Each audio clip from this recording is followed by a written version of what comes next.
What a summer it's been, our best for 6 years, and it was all the more remarkable because it came in after a cold, late spring. The biggest winners really of all have been what we call the warmth-loving insects. That's your butterflies, moths, bees, crickets, grasshoppers, those sort of people.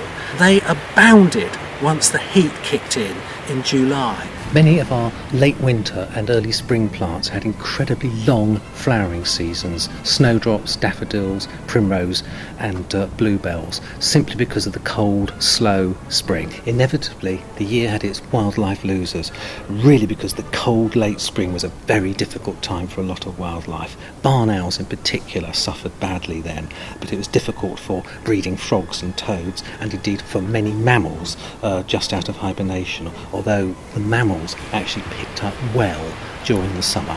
Our deer went into their autumn rut in incredibly good condition. A fantastic autumn for apples, other berries, fruits, seeds, nuts and so on. Nature's bounty was really at its best because of good weather during the flowering and pollination period. It was a remarkably poor year for garden aphids, or yippee, say the gardeners, but the downside of that is that the common seven-spot ladybird, which preys on aphids, and indeed various species of hoverfly, which do the same thing, had a really difficult time and were really very scarce. And there are knock-ons of that for some of the birds, notably tits, which devour a lot of aphids. The cold March really upset last year's wildlife winners, the slugs, because they cannot really cope with very cold weather. And then the great drought of July and August knocked them back further.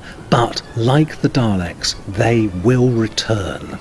As for our Wildlife Winner of the Year award, well, we got to give it to the butterflies. Most did spectacularly well, particularly after having a dismal time in 2012. So 2013 goes down as the year of the butterfly.